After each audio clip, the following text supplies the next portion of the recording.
கடந்த முறை இரண்டு சரக்குகளுக்கு இடையே ஏற்படும் பரிவர்த்தனை பற்றி பார்த்தோம். இரண்டு சரக்குகளில் உள்ள தன்மைகளை ஆராய்வதிலிருந்து தான் கேபிட்டல் ஆரம்பமாகிறது என்பதை தெரிந்து கொண்டோம். இப்பொழுது அந்த இரண்டு தன்மைகளை பற்றி பார்ப்போம். சரக்குகளுக்கு இருக்கும் இரண்டு தன்மைகள், 2 factors ஆஃப் commodities. ஒன்று உபயோக மதிப்பு, அது பயன் மதிப்பு, யூஸ் வேல்யூ. 2 பரிவர்த்தனை மதிப்பு, எக்ஸ்சேஞ்ச் வேல்யூ. இந்த உபயோக மதிப்பு ஒரு பொருளை உபயோகித்து பார்த்தால்தான் தெரிந்து கொள்ள முடியும். அதேபோல் பரிவர்த்தனை மதிப்பை 2 பொருட்கள் இருந்தால் அது பரிவர்த்தனையில் இருக்கும் பொழுது தான் அதை புரிந்து கொள்ள முடியும். எனவே உபயோக மதிப்பு ஒரு பொருள் தனியாக இருந்தாலும் உபயோகப்படும், 10 பொருட்கள் சேர்ந்திருந்தாலும் உபயோகப்படும்.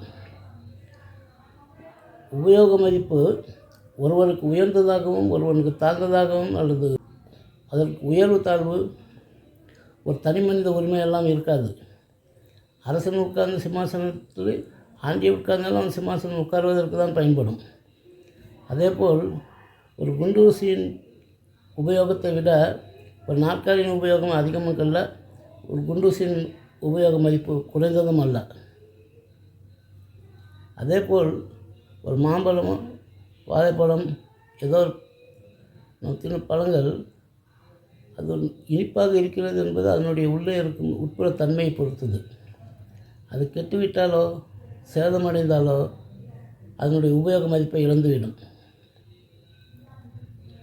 அவ்வாறு இழந்து போன வஸ்துக்கள் பரிவர்த்தனையில் ஈடுபட முடியாது. இப்பொழுது பரிவர்த்தனை மதிப்பு என்பது 2 சரக்குகள் இருந்தால்தான் பரிவர்த்தனை நடைபெறும். அந்த 2 சரக்குகளுக்கு 2 வேறு வேறு உபயோக மதிப்பு இருக்க வேண்டும். அந்த 2 வேறு வேறு உபயோக மதிப்பு உள்ள சரக்குகளும் 2 வேறு வேறு எஜமானர்களுடையதாக இருக்க வேண்டும். ஒரே எஜமானனுடைய வஸ்துக்கள் இரண்டும் ஒன்றோடு ஒன்று பரிவர்த்தனை ஆகாது. எக்ஸ்சேஞ்ச் மதிப்பு என்பது எப்படி வருகிறது? உபயோக மதிப்பு என்பது அதனுடைய உட்புறத்திலே இருக்கிறது. எக்ஸ்சேஞ்ச் வேல்யூ என்பது பரிவர்த்தனை மதிப்பு என்பது வெளியிலிருந்து வருகிறது. அதை பற்றி பார்ப்போம். பரிவர்த்தனை மதிப்பு என்றால் என்ன? அது எவ்வாறு ஏற்படுகிறது? இதை தெரிந்து கொள்ள வேண்டுமானால் சமமான மதிப்புள்ள பண்டமாற்று முறை நடந்த 2 பொருட்களை வைத்து ஆராய வேண்டும். ஒரு தச்சு வேலை செய்பவர் ஒரு நாற்காலியை தயார் செய்து அதை ஒரு சென்று அவரிடம் ஒரு வேஷ்டியை பெற்றுக்கொண்டு இவருடைய நாற்காலியை அவருக்கு கொடுத்து விட்டு வந்தால், இப்பொழுது நாற்காலிக்கும் வேஷ்டிக்கும் பண்டமாற்று பரிவர்த்தனை நடந்ததாக பொருள்படும். அந்த வேஷ்டியும் இந்த நாற்காலியும் சமமான மதிப்பு இருப்பதனால்தான் அது ஒன்றுக்கொன்று அவர்களுக்கு எந்த ஆட்சேபனையும் இல்லாமல் ஒருவர் பொருளை ஒருவர் மாற்றிக்கொண்டார்கள். இந்த சமமான மதிப்பு என்பது என்ன? அதை எப்படி கண்டுபிடிப்பது? வேலை செய்யும் நாற்காலிக்கு மரப்பலகைகள் தேவை. நெய்த நெசவாளருக்கு பஞ்சு தேவை. இந்த மரப்பலகைகள் மரத்திலிருந்து வெட்டப்பட்டு மரப்பலகைகளாக மாறின. மரமாக இருக்கும் பொழுது அது இயற்கை பதார்த்தம், அதை யாரும் தயார் செய்யவில்லை. அதேபோல் பருத்தி பூமியில் விளைகிறது, பூமியை யாரும் தயார் செய்யவில்லை, பூமி இயற்கை பதார்த்தம். இயற்கை பதார்த்தத்தில் இருந்து மனித உழைப்பினால் வந்தது மரப்பலகைகள். அதேபோல் பூமியிலிருந்து மனித உழைப்பினால் வந்தது பஞ்சு. இந்த மரப்பலகைகளை வைத்து நாற்காலி செய்தனர். அந்த பஞ்சை வைத்து அவர் துணி நெய்தார். இப்பொழுது மனித உழைப்புதான் மதிப்பை ஏற்படுத்தியது என்பது தெரிந்து கொள்ள முடிகிறது. இயற்கையில் கிடைக்கும் பொருளை பதார்த்தம் என்றும், matter plus labour equal to thing, பதார்த்தம் பிளஸ் மனித உழைப்பு ஈக்குவல் டு வஸ்து. இப்பொழுது அதை பற்றி பார்ப்போம்.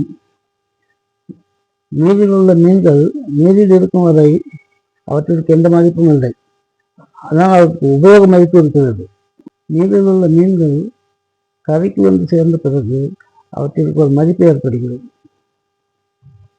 அந்த கரைக்கு கொண்டு வந்து சேர்த்தவன் அந்த மீனுக்கு எஜமானன் ஆகிறான். அதே போல் மரமாக இருக்கும் பொழுது இல்லாத மதிப்பு மரப்பலகைகளாக மாறியவுடன் அந்த மரப்பலகைகளை வெட்டி கொண்டாந்தவன் அதற்கு எஜமானன் ஆகிறான். அதே போல் பூமியில் இருக்கும் மண் இயற்கை பொருள், அது யாரும் தயார் செய்வதில்லை. ஆனால் அந்த மண்ணினால் ஒரு மண் பாத்திரங்களை தயார் செய்யும் பொழுது அந்த மண் பாத்திரங்களுக்கு மதிப்பு வருகிறது. நீரில் உள்ள மீன்கள் பிளஸ் மனித உழைப்பு ஈக்குவல் டு கரையில் உள்ள மீன்கள். மரம் பிளஸ் மனித உழைப்பு ஈக்குவல் டு மரப்பலகைகள். மண் பிளஸ் மனித உழைப்பு ஈக்குவல் டு மண் பானைகள், மண் பாத்திரங்கள். இப்பொழுது இந்த உழைப்பு என்பது அந்த பொருளினுடைய மதிப்பை நிர்ணயிக்கிறது. உழைப்பு தான் மதிப்பை நிர்ணயிக்கிறது என்பதை இதிலிருந்து தெரிந்து கொள்ளலாம். தொடர்ச்சியாக பார்ப்போம். மண் என்பது இயற்கையில் கிடைப்பதே ஆகும். மண்ணிற்கு பரிவர்த்தனை மதிப்பு இருக்காது. ஆனால் மண் பானைக்கு பரிவர்த்தனை மதிப்பு இருக்கும். மண்பானை இயற்கையில் கிடைக்காது. மண்பானை உழைப்பினால் தயாரிக்கப்பட்ட பொருளாக இருப்பதனால் அதற்கான மதிப்பு ஏற்படுகிறது. இதிலிருந்து நாம் என்ன தெரிந்து கொள்கிறோம்? ஒரு சரக்கு பரிவர்த்தனையில் ஈடுபடும் பொழுது அதற்கு மதிப்பு என்பது மனித உழைப்பினால் தான் ஏற்படுகிறது என்பதை தெரிந்து கொள்ள முடிகிறது. மனித உழைப்போடு தொடர்பில் இல்லாத பொருளுக்கு பரிவர்த்தனை மதிப்பு இருக்காது. காற்றுக்கு பரிவர்த்தனை மதிப்பு இருக்காது. மழை நீருக்கு பரிவர்த்தனை மதிப்பு இருக்காது. மதிப்பு என்பது உழைப்பு, உழைப்பினால்தான் மதிப்பு ஏற்படுகிறது என்பதை புரிந்து கொள்ள வேண்டும். பரிவர்த்தனை மதிப்பு இரண்டு பொருட்களுக்கு சமமான மதிப்பு இருப்பதனால்தான் பரிவர்த்தனை ஆகிறது என்பதை புரிந்து கொண்டோம். ஆனால் அது சமமான மதிப்பு இருக்கிறது என்பதை எப்படி தெரிந்து கொள்வது? அதற்கு அளவுகள் வேண்டும். பரிவர்த்தனைக்கு இரண்டு சரக்குகள் ஒரு சரக்கின் மதிப்பை விட மற்றொரு சரக்கு அளவு குறைவாகவோ அல்லது மதிப்பு அதிகமாகவோ இல்லை என்று நிச்சயமாக தெரிந்து கொள்வதற்கு ஒரு அளவுகோல் வேண்டுமாகும். அரிசி, தானியங்கள் போன்ற பொருட்களை தராசில் போட்டு அளக்கிறோம். எண்ணெய், பால் போன்ற திரவ பதார்த்தங்களை வீட்டிற்கென அழைக்கிறோம். துணிகளில் விற்கும் கடைகளில் துணிகளை வளர்ப்பதற்கு மீட்டர் ஸ்கேல்களை அழைக்கிறோம். இந்த மதிப்பை அளப்பதற்கு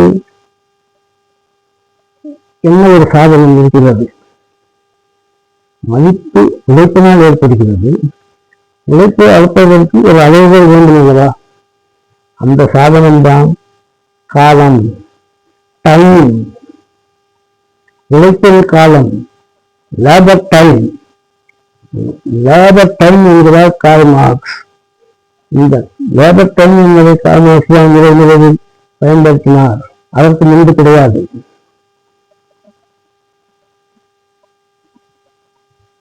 மதிப்பை அளப்பது ஒரு சாதனம் காலம், உழைப்பின் காலம். எத்தனை மணி நேரம்,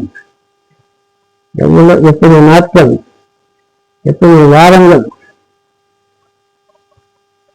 உழைத்த இந்த காலங்களை வைத்துதான் மதிப்பு நிர்ணயிக்கப்படுகிறது. மீண்டும் பயணிப்போம்.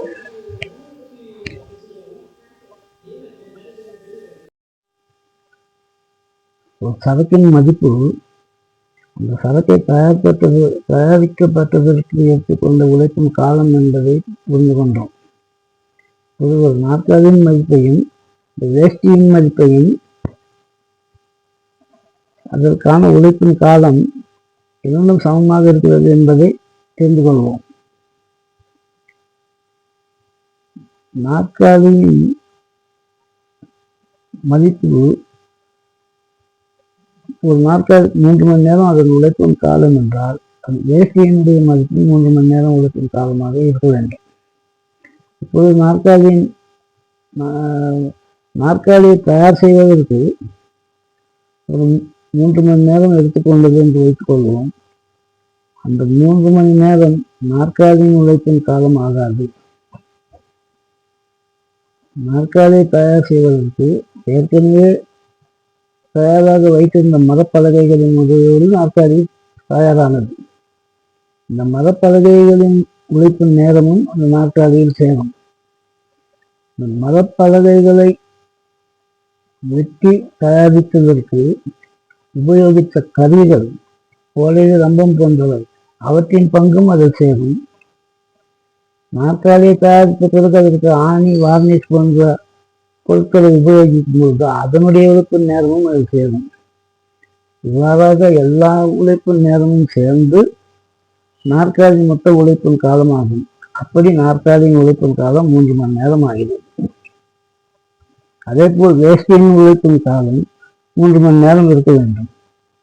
வேஷ்டியின் மொத்த உழைப்பின் காலம் 3 மணி நேரம் ஆகாது. வேஷ்டிக்கு தேவைப்பட்ட மூலப்பொருட்களான நூல், அதனுடைய உற்பத்தி நேரம் வேஷ்டியில் அடங்கும். அந்த நூலுக்கு எடுப்பதற்கு தாண்டிய பஞ்சு விளைவித்தார்களே, அதனுடைய உழைப்பின் நேரமும் அந்த நூலில் சேரும். நூலில் சேர்ந்ததுனால் அந்த நூலினுடைய நேரமும் வேஷ்டியில் சேரும். இவ்வாறாக பஞ்சினுடைய உழைப்பு நேரம், நூலினுடைய உழைப்பு நேரம் இரண்டும் சேர்ந்துதான் வேஷ்டியின் உழைப்பு நேரத்தின் மொத்த உழைப்பின் காலம் 3 மணி நேரம் ஆகும். ஒரு நாற்காலியின் உழைப்பின் காலம் 3 மணி நேரமும் வேஷ்டியின் உழைப்பின் காலம் 3 மணி நேரமும் சமமாகிறது. இவற்றை தனித்தனியாக அவருக்கு எவ்வளவு நேரம் எடுத்துக்கொண்டது என்பதை விவரமாக பார்ப்போம்.